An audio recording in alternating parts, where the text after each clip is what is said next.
Hi friends! Well, this is another update. I'm going to try and keep my camera a little more up this time. It's a good arm workout.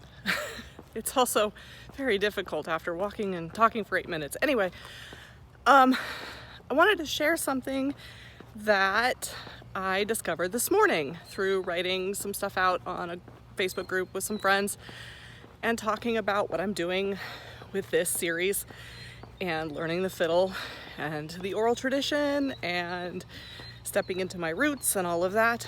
So I want to go back just a little bit and I want to talk about why I didn't just pull out my flute. I know a lot of people who know me and who know that I was a performance musician for a good number of years, and it would make sense, right? Just pull out the flute and play music. It's really not that simple. And it comes down to something that I've been battling my entire life, which is perfectionism. Since I was little, really, honestly, since I was 4. I remember thinking the only way I could succeed in life was to be perfect. And I remember thinking that when I was 4. And I've learned a lot in my life, and I've learned how to let that go a lot. But I realized that pulling out my flute, something that I, really worked hard to become the best musician I could become on it. But I limited myself when I was working on the flute, when I was performing, and this has nothing to do with people who I performed with. They were all fantastic. They're wonderful people. And I know they always accepted me for who I was and the musician I was and where I was in my learning. And I didn't accept myself. I never did. There was always something better that I could be, someone better that I could be. I compared myself against my mentors and my idols, and that never worked because they were doing what I wanted to be doing, which is learning Irish music in that oral tradition. They've been doing it their whole lives. And I was a baby, and I was a baby who came from being the best. I was the best in high school. I was, first chair, and I was the concert flute player who got appointed to state honor bands, and I got all these accolades, and I probably could have gotten a full ride music scholarship somewhere, but I was a techie, so I didn't want to. But I carried that with me into college, and I carried it with me into my Irish music learning, which I started in the 90s. And it was like this little dirty secret. I was never good enough. Except I was. But I didn't know it. And when I pick up my flute, I still feel it. It's weird. I still feel it. I'm not good enough. And it's something that I need to work on in myself, of course. But it's also something that I am working on by really not being good at what I'm doing. I'm truly the baby. Yes, I have the musical background. It helps. Yes, I know these tunes because I've been in sessions with my flute and I've performed on flute. So yeah, I have a little bit of a head start. But I'm not good, and that's the way it's supposed to be. And I was talking with a friend on this Facebook group this morning, Leslie. Hi, Leslie. I'm so proud of you. You picked up your whistle, and I cannot wait to play with you. And she said, it makes sense that I'm doing this now. This Irish music is a social endeavor. It is. You learn orally and you learn socially. And you gather around a table and you have a pint and you play tunes until your fingers can't stand it anymore. I always loved that. But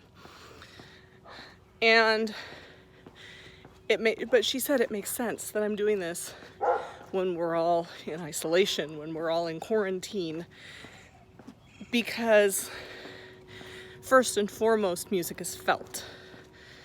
And I had to go inside myself It's really hard to go inside yourself when you're constantly surrounded by others and responsibilities.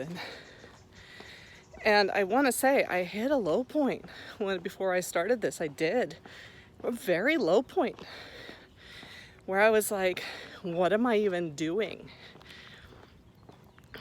And when I picked up the fiddle, there were a couple of things that was so freeing. I'm going to stop and switch hands because this arm is getting really tired.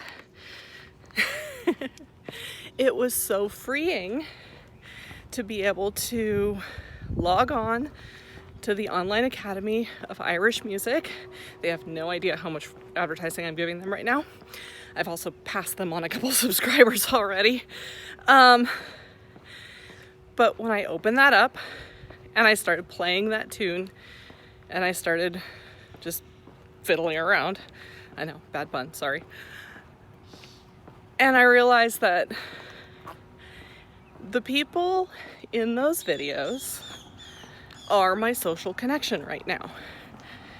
The mentors who spent the time to make those recordings did so that people could learn together.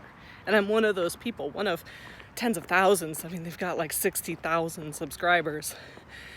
And it hit me that even in isolation and even doing this the way I'm doing it, where I'm by myself in my room working on tunes, I'm part of a global community. And it's a global community that's dedicated to learning, not to perfection, not to being the best, but just learning and doing and trying and experimenting and having fun and filling your soul and feeling the music. And so that is where I'm starting with this. It's my approach. I'm not doing this to be the best fiddle player in the world. I'm never going to be the best fiddle player in the world. I don't care. I'm doing it to explore my roots. My grandfather was a second-generation Irish immigrant. My grandmother had Irish roots as well.